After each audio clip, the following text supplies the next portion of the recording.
Jamais égalé par un ordinateur. Le cerveau humain est depuis des siècles l'objet de toutes les attentions. On l'a mesuré, pesé, disséqué, cartographié. On a élaboré les théories les plus fantaisistes, comme les plus racistes. On a cherché à percer ces mystères sans beaucoup de succès. Mais un coin du voile est en passe de se lever. On sait désormais que le cerveau est en perpétuel mouvement, qu'il se transforme tout au long de la vie.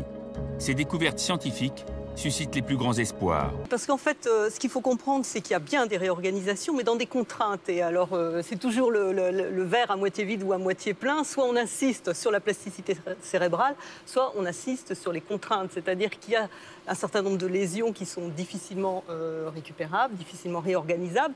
Et à l'inverse, quand on regarde le développement normal, on est quand même étonné, par exemple pour la lecture, que quelle que soit la langue qu'on apprend à lire, quel que soit le système de représentation de l'écriture, on va arriver toujours aux mêmes régions. Donc si tout était tout plastique et indifférent, Laurent Cohen aurait une activation là quand il lit, moi je l'aurais là, Denis Le Bihan à un troisième endroit, alors que non, on va l'avoir tous au même endroit.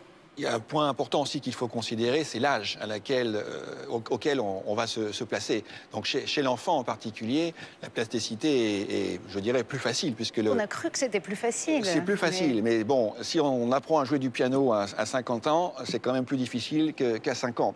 Donc en fait, même si aujourd'hui on découvre que, quel que soit l'âge, le cerveau est plastique, ça c'est une révolution, c'est quand même plus difficile d'apprendre. On voit apprendre une langue étrangère après 12 ans, c'est pas tout à fait la même chose que d'apprendre. Ceci dit, en termes de rééducation... Passé 60 ans, je vous dis pas.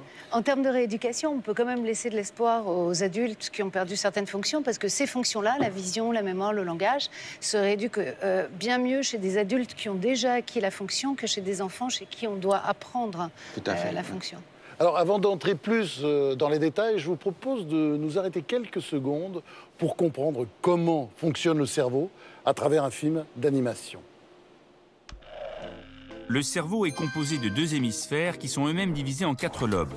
Le lobe frontal, responsable notamment du raisonnement, des comportements sociaux, du langage.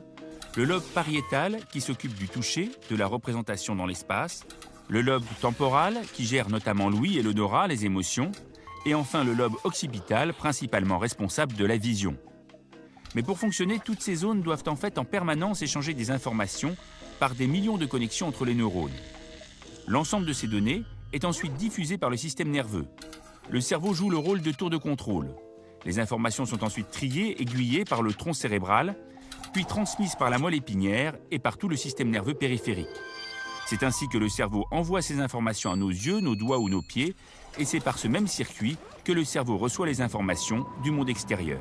Le bébé, il pense, il compte... Le bébé pense, le bébé est déjà actif dans son apprentissage. On a cru qu'il recevait uniquement, pas du tout. Dès le départ, l'enfant, le bébé, est un acteur de son apprentissage. Il comprend. Il sait déjà identifier les différentes personnes autour de lui, il sait déjà répondre à sa langue maternelle, il sait déjà compter, pas exactement, mais il sait déjà faire la différence entre 2 et 8 objets, par exemple. Il fait déjà des choses extraordinaires. Oui, Laurent Cohen ? Oui, mais effectivement, on peut étudier le savoir des bébés même avant qu'ils ne sachent parler, avant qu'ils ne sachent faire grand-chose avec leurs mains. Et on a montré, par exemple, mais c'est un sujet que je connais moins bien que Ghislaine, que dès les tout premiers jours de vie, 2 jours, 3 jours, quelque chose comme ça, un bébé est parfaitement capable de savoir que 4 sons qu'il entend, ça va plutôt avec 4 objets qu'il voit que 4 sons qu'il entend avec 12 objets qu'il voit. Autrement dit, il a le concept de nombre. Il sait que 2 nombres sont à peu près semblables ou très différents. Et ça, avant qu'il ait appris quoi que ce soit. Alors ensuite, beaucoup plus tard, il va apprendre les noms des nombres. Et ces noms vont permettre de faire des calculs beaucoup plus compliqués, de comprendre de façon précise les nombres, etc. Mais il y a déjà, dès le départ, une espèce de soubassement intellectuel qui existe dès la naissance, qui doit mûrir ensuite et interagir avec l'environnement. Il y a une chose sur laquelle il faut insister, c'est que ce cerveau, c'est une machine à imiter. C'est-à-dire qu'il faut qu'il se passe quelque chose autour de lui. Et jusqu'à l'âge de sa naissance, ce qu'il va imiter, c'est ce qu'il entendra qui lui viendra de la mère. Y compris le bain hormonal dans lequel il va se situer, va faire que, par exemple, le cerveau droit va pousser plus vite que le cerveau gauche, selon que c'est de la testostérone ou des estrogènes. C'est extrêmement complexe. Mais il faut que des événements se produisent pour que les premiers sourires apparaissent in utero. Et puis, il y a tout ce qui va venir de la part de la mère, qui va lui apporter de lui, qui fait vraiment le lien avec l'environnement. C'est pour ça que la grossesse est quelque chose d'extrêmement important. Et il y a notamment ce qu'on étudie de plus en plus aujourd'hui, qui est ce qu'on appelle l'épigénèse. C'est ce qui se passe au niveau du zygote, c'est-à-dire de l'œuf qui n'est fait que de 2 cellules encore, et qui va commencer à se construire, et où l'allèle, c'est-à-dire le demi-chromosome d'origine maternelle et celui d'origine paternelle ne vont pas s'exprimer au même moment, et selon les conditions dans lesquelles il va se trouver. Ce qui fait que la construction d'un cerveau, c'est pas aléatoire, c'est extraordinairement réglé. Et ça veut dire que quand aujourd'hui, je ne fais pas d'un plaidoyer quelconque, je ne suis pas d'aucun bord politique en ce qui concerne cette affirmation. C'est-à-dire que la gestation pour autrui, c'est quelque chose qui implique beaucoup plus la porteuse qu'on ne veut bien le dire. C'est pas un utérus artificiel comme en rêvait Atlan. C'est quelque chose de vivant et qui va donner sa marque, une marque indélébile à la mère. Moi, je sais pas si oui, non, moi, je crois que ces données scientifiques, regardez comment le public s'en est emparé. Par exemple, l'école de Harvard de psychologie génétique, donc de Brazelton, de Joshua Sparrow, etc., ont bien montré que l'enfant est récepteur, mais aussi émetteur, dès les premiers jours de sa vie. Ah, c'est lui qui apprend à la mère. Oui, il reconnaît le goût du lait de sa mère, le son de sa voix, il mémorise certaines chansons qu'il a entendues in utero, donc vraiment, ça n'a rien à voir avec une masse qu'on nourrit. C'est vraiment une personne, quoi. Et ce qui est génial, c'est que lorsqu'on dit aux mères et aux pères et à la famille les performances et les compétences du bébé, mais ça améliore le développement du bébé parce que le repérage de ses compétences par les adultes fait que le bébé, justement au niveau de son cerveau et de ses compétences, développe plus vite qu'avant. Et contrairement à ce qu'on nous a raconté pendant des générations, le cerveau est en perpétuelle évolution et on distingue 5 âges différents. Regardez. On peut distinguer 5 âges dans la vie du cerveau. Avant la naissance, c'est la création de 100 milliards de neurones et des premières zones de connexion, les synapses. Ils forment le tout premier circuit du cerveau. Entre 0 et 10 ans, les neurones se connectent à tout va. Plus il y a de connexions, plus le cerveau sera performant. Parler, marcher, lire, chaque nouvelle action implique de nouvelles connexions. C'est le meilleur moment pour apprendre.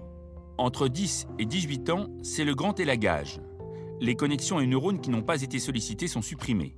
En revanche, les plus utiles sont renforcés et la transmission est plus rapide, comme une fibre à haut débit. De 20 à 60 ans, le cerveau tourne à plein régime. Certaines zones continuent pourtant à produire des neurones et de nouvelles connexions sont toujours possibles, mais il faut sans cesse les entretenir. Après 60 ans, le cerveau devient moins réactif. Il traite moins bien l'information, s'adapte mal aux changements. Les neurones s'oxydent, mais on peut ralentir le processus, notamment par l'activité intellectuelle. Pas fini d'en apprendre de belles sur le cerveau. Pierre Lemarquis, neurologue toulonnais, bonsoir. Alors vous êtes beaucoup intéressé à l'influence de la musique, de la beauté, de l'art sur le cerveau. Ce sont des recherches absolument passionnantes. La musique sculpte notre cerveau, ça c'est évident. Si on écoute de la musique, on va améliorer ses performances auditives. Un musicien est capable de jouer dans un orchestre, de repérer son instrument, les autres instruments, de s'y adapter. Et après, quand il va être dans une conversation, dans un cocktail, il va repérer la voix de quelqu'un qu'il connaît. On a toute cette tendance, cette facilité, mais le musicien encore plus, si vous voulez. Donc, l'étudiant, l'enfant qui va pratiquer de la musique, il va être souvent donc meilleur en musique, bien sûr, mais ça a été prouvé dans quelques cas, meilleur en mathématiques et en langue. Dans la dyslexie, on a un effet de la musique. Le dyslexique qui se met à la musique va pouvoir guérir plus vite. Dans l'autisme, les autistes adorent la musique, enfin, et ça peut être un moyen d'entrer dans leur monde et qui peut les faire évoluer. Donc on a déjà tout ce domaine. Plus tard, donc ça soulage la douleur, oui, ça stimule la mémoire, la musique. Bien sûr, quand on arrive chez l'adulte, ça peut aider pour des interventions chirurgicales, à permettre d'avoir moins d'anesthésie. Ça va pouvoir aider donc, la douleur, c'est sûr, puisqu'elle nous fait sécréter des encéphalines. Donc, il y a des expériences qui ont été faites à Montpellier avec la musique montrant une réduction de la douleur. C'est-à-dire on peut se soigner avec de la musique? Bien sûr, ça peut aider, la musique peut aider. Pour nous, neurologues, on est souvent en phase de personnes âgées. Donc là, on a un effet de la musique qui est évident dans le Parkinson. C'est de la dopamine auditive. Pourquoi? C'est-à-dire c'est évident, c'est-à-dire parce que le Parkinsonien donc, manque de dopamine. Et on sait maintenant... dopamine, c'est quoi? C'est une La protéine? dopamine, c'est un neuromédiateur dans le C'est ce qui cerveau circule là-dedans. qui est là, qui permet entre autres le mouvement, le désir, des choses de ce genre. Et donc on sait que quand on écoute un morceau de musique qui nous plaît, on se crée de la dopamine. On sait même maintenant que le simple fait d'imaginer un morceau de musique qui nous plaît, on se crée de la dopamine. Marcel Ruffo. Si vous permettez que je vous donne des exemples cliniques. Par exemple, une berceuse. Je vois une maman qui est enceinte avec sa mère. Cet enfant présente un bec de lièvre, on le voit in utero, et la maman est très coupable d'avoir voulu évacuer par une interruption médicale de grossesse cet enfant. Et la grand-mère lui dit, mais je la console en lui chantant les chansons quand j'étais enfant, etc. La mère me dit, avant que l'enfant ne naisse, finalement, elle maintient la grossesse, je suis sûr qu'elle m'en va en vouloir, je me sens coupable de ne pas avoir voulu cet enfant, etc. Et elle me dit quelque chose de singulier, elle aura sans doute des troubles du sommeil, etc. Pourquoi? Je ne sais pas. Je la revois au long des années, 1 an, 2 ans, 3 ans, et histoire merveilleuse musicale. Que me dit la mère, donc avec cette jolie petite fille qui a été opérée dès la naissance? Elle me dit, oh, il n'y a pas de problème, je lui chante la berceuse que me chantait ma mère quand j'étais enceinte, et c'est le meilleur traitement pour les troubles du sommeil. Donc la mémoire affective, la mémoire sensible, la mémoire poétique permet aussi une vraie action thérapeutique. Autre exemple, après je m'arrête, la musique et l'anorexie. La musique et l'anorexie. Un enseignant avec lequel j'ai eu l'honneur de travailler à Paris, à Cochin, faisait chanter les anorexiques alors qu'elles étaient sous son neuronutrition, pour les sauver. Et le fait que cette corporéité réapparaisse, le son de la voix, leur faisait réincorporer l'image du corps. Donc la musique comme élément initial de se remobiliser pour le corps. On a vu que de très nombreux progrès sur la connaissance du cerveau sont liés à l'IRM, l'imagerie à résonance magnétique. Denis Le Bihan, nous avons ici quelques images d'IRM. Est-ce que vous pouvez nous expliquer comment ça marche? L'IRM, ça a été effectivement une révolution extraordinaire, puisqu'on est aujourd'hui capable de voir à l'intérieur de notre propre cerveau, je ne parle pas de patients, de n'importe qui d'entre nous, avec beaucoup de détails. L'idée, c'est de démonter l'eau qui se trouve dans notre cerveau. Le cerveau, c'est 70-80% d'eau. Donc on va se placer dans un aimant qui produit un champ magnétique très intense. On va aimanter ces molécules d'eau. Et avec des ondes radio, les mêmes qu'on utilise pour la télévision ou la radio, on va un petit peu chahuter cette aimantation. Alors en termes clairs, ça veut dire qu'on va récupérer des ondes radio émises par le cerveau qui viennent de ces molécules aimantées. Et grâce à un ordinateur, on va obtenir des images, comme on peut le voir actuellement sur les écrans, extrêmement précises. Alors, il faut voir qu'aujourd'hui, on est capable de faire des images, comme on peut le voir, très détaillées de l'anatomie du cerveau, c'est-à-dire des différentes structures, la matière blanche, la matière grise, même les vaisseaux sanguins, tout ce qu'il y a dans notre cerveau, ce qui est très utile, bien sûr, pour faire des diagnostics chez des patients. Mais là où c'est encore plus intéressant, c'est que depuis environ une vingtaine d'années, on est capable de voir le cerveau fonctionner. C'est-à-dire que sur ces images vont apparaître en couleur les régions qui sont en train d'être utilisées quand on pense, quand je parle ou quand les téléspectateurs regardent ou écoutent. Et on voit ça en direct, et ça c'est une révolution considérable, puisqu'il suffit de s'allonger dans un aimant et de penser, et même d'ailleurs même sans penser, on voit quelque chose d'extraordinaire qui se passe dans notre cerveau.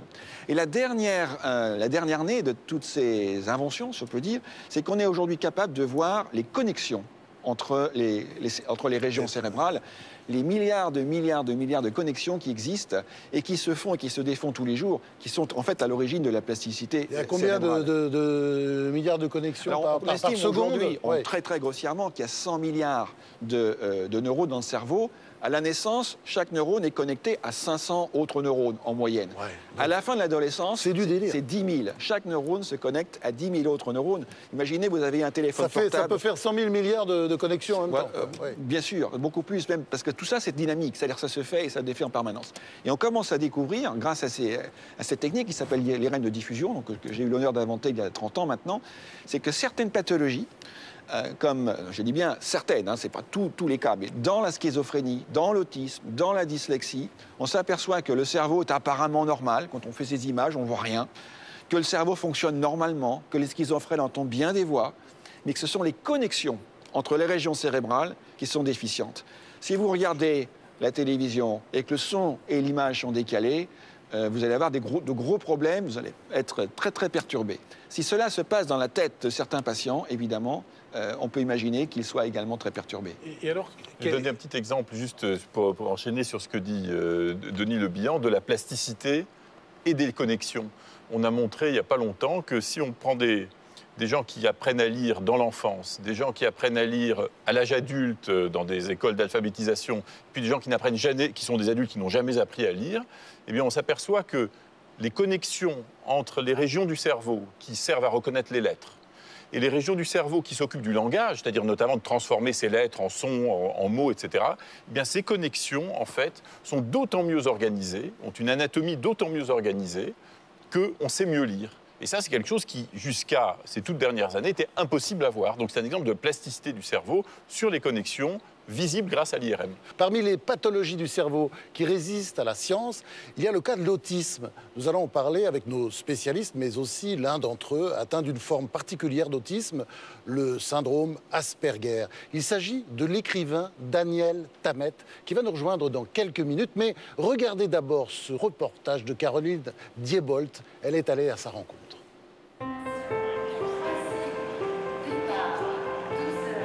Marcher à la même allure et dans la même direction. C'est une habitude pour ces deux-là, Daniel, le blond, et Jérôme, le brun. Rendez-vous est pris gare Montparnasse. Voie 4, le chiffre préféré de Daniel, un chiffre timide et rassurant. Nous sommes un jeudi, un jour de couleur jaune. Bienvenue dans le monde de Daniel Tammet.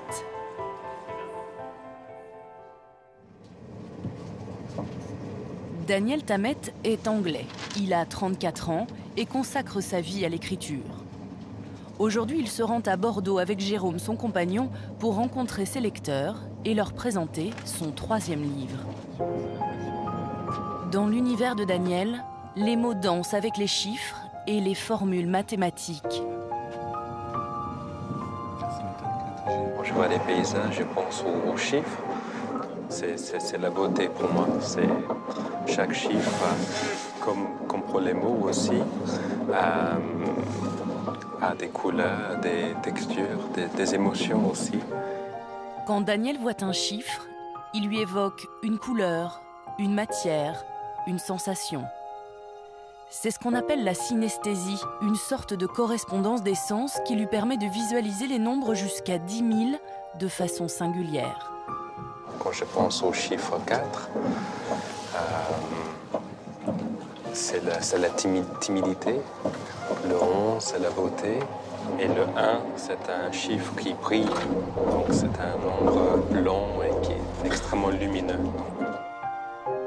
Grâce à sa synesthésie, il a pu tout au long de sa vie développer des facultés cérébrales hors du commun. Né d'une fratrie de 9 enfants, Daniel Tammet grandit dans la banlieue de Londres, dans une famille modeste. À 4 ans, il est victime d'une très grave crise d'épilepsie. Cet événement semble avoir modifié son cerveau, car c'est alors qu'il commence à développer un talent exceptionnel pour le calcul mental. Sur ces images, Daniel a une vingtaine d'années et se prête au jeu du calcul. Ici, on lui demande de calculer de tête 37 à la puissance 4. Okay. 37 to the power of 4. 1 million. Yeah. 800 and... Il ne lui faut que quelques secondes pour trouver le bon résultat. 1161. Amazing. Daniel ne le saura qu'à 25 ans. Il est ce qu'on appelle un autiste de haut niveau, atteint du syndrome d'Asperger. Dotés souvent d'une mémoire exceptionnelle, les autistes Asperger ne souffrent pas de développement intellectuel, mais ils ont du mal à s'ouvrir aux autres. Daniel raconte souvent qu'il a trouvé refuge dans les nombres, mais aussi dans les mots, d'où sa fascination pour l'apprentissage des langues. Tout seul, il en aurait appris plus d'une dizaine. À la demande d'un réalisateur britannique, il relève même le défi d'apprendre en une semaine l'une des langues les plus complexes au monde, l'islandais. Et c'est à la télévision, en direct, qu'il vient soutenir une conversation avec des journalistes. Velkomin. Velkomin. Hvernig hefur gengið að læra? Mjög tak. Ég sé Íslendinga tala á íslensku so auðvelt.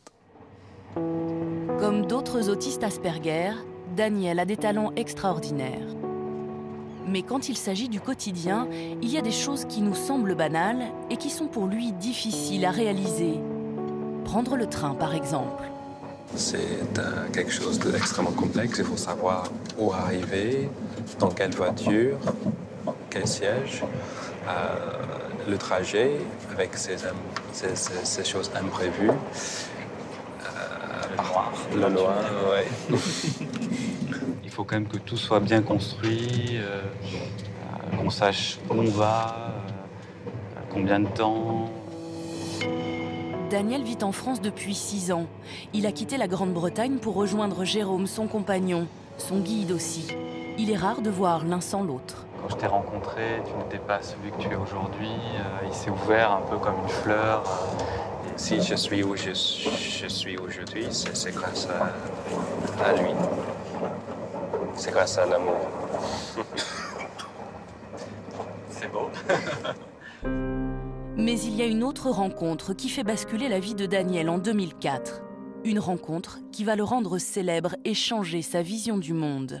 C'est la rencontre avec le nombre pi, un nombre infini. Nous sommes le 14 mars 2004 au Musée des Sciences d'Oxford. Daniel a décidé de se lancer un curieux défi, battre un record européen, mémoriser le plus de décimales possible du nombre pi. 2, 3, 6, 4, 8, 0, 8, 8, 1, 0, 9, 2, 5, 9, 0, 3, 4, 6, 9, Mais comment Daniel Tammet peut-il se souvenir de tous ces chiffres? La clé est à chercher du côté de sa synesthésie.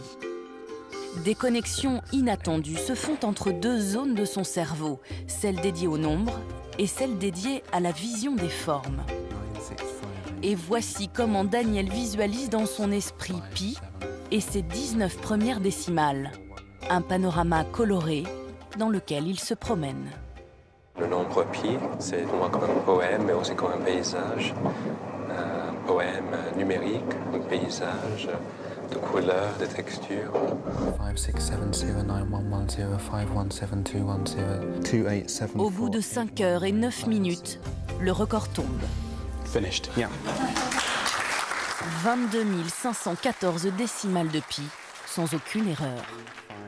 Mais pour Daniel, ce n'est pas la performance qui compte. Là où les autres l'ont vu égrener des chiffres, lui a eu le sentiment d'écrire une histoire, un poème, et finalement, d'être fait pour l'écriture. À partir de ce moment-là, j'ai compris que si j'avais un don, c'était vraiment cela, pas simplement de compter, mais de raconter. J'ai compris que j'avais comme vocation l'écriture.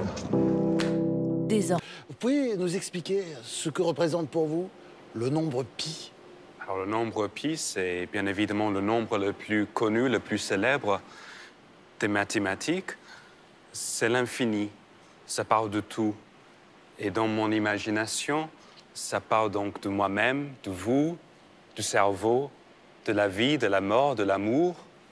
Et donc, c'est comme un poème numérique, un gigantesque poème. Et c'est comme ça que on voit l'image je le ressens. Pendant que vous parlez, oui. Oui, pour moi, ce nombre, c'est ça, c'est quelque chose comme un poème qui me touche profondément. Et dans tout ce que je fais, dans tout ce que j'écris, j'essaie en quelque sorte d'apprivoiser ce nombre, cet infini. Alors, vous savez en quoi votre cerveau est différent de celui des autres? Parce que ça va très vite là-dedans, beaucoup plus vite que nous autres. Comment Je ne sais pas si c'est une question de vitesse. Je pense qu'en bonne partie, c'est ce qu'on a vu là dans le reportage, la synesthésie. C'est un phénomène neurologique que je partage d'ailleurs avec un autre écrivain qui s'appelait Vladimir Nabokov, et qui était aussi probablement autiste au niveau, même si le mot n'existait pas à l'époque, qui était lui-même multilingue, et qui, pour chaque mot, pour chaque lettre même, comme moi, il voyait des couleurs, il voyait des textures, il voyait des émotions. Et quand il écrivait, comme moi, c'était un acte sentimental. L'écriture est devenue un acte sentimental. Et moi, je me sens proche de... Même si je n'écris pas comme lui, puisque j'ai ma propre façon d'écrire, mais je trouve extrêmement intéressant cette créativité que me permettent ces connexions et cette évolution un peu différente pour créer ces connexions dans le cerveau, pour faire en sorte que toutes ces informations parlent en fait finalement. Les couleurs, la partie du cerveau qui est consacrée aux couleurs, aux émotions, parle avec cette partie qui est habituellement réservée aux mots ou aux chiffres. Et dans mon cerveau à moi, ces parties-là sont plutôt amies, se parlent, sont complices.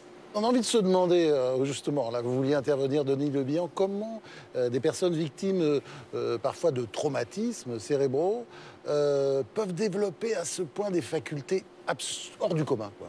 Le point que vous soulignez, qui est très important, c'est que vous avez une vision de ces chiffres que nous n'avons pas, quelque chose d'autre. Mais vous prenez un pianiste qui va vous jouer l'intégrale des variations Goldberg de Bach.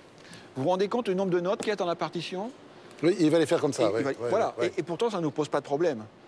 Parce qu'en fait, pour mémoriser une partition, vous qui travaillez aussi sur la musique, la mémoire, en fait, on ne mémorise pas les notes, une par une. Enfin, donc ce serait intéressant que vous nous expliquiez comment vous mémorisez, mais le musicien ne va pas mémoriser les notes une par une. Il va mémoriser les harmonies, les rythmes, les mouvements des doigts, la vision, les sons. C'est l'ensemble qui donne une image mentale qui permet de mémoriser l'ensemble de la partition. Hein. Il y a quand même 45 pages. Hein. Voilà. Ou les tableaux d'exposition de Moussorgsky. Quand vous mémorisez la partition en entier et que vous la jouez, la quantité d'informations est extraordinaire. Mais ça nous paraît plus logique, plus normal. Alors que dans votre cas, vous avez réussi à trouver un code qui vous permet, si j'ai bien compris, hein, de relier le monde des chiffres à quelque chose qui vous est propre. Oui, je ne dirais pas que c'est exactement la mémoire, je dirais plus que c'est la perception. La perception. Parce que quand un grand maître, par exemple, d'échecs, il voit une partie d'échecs, c'est pas qu'il mémorise chaque pièce sur chaque case. Et il voit cette partie-là et ça lui dit quelque chose de très spécifique, quelque chose de très beau, que ceux qui ne jouent pas aux échecs, surtout qui ne jouent pas à ce niveau-là en tout cas, ne voient pas.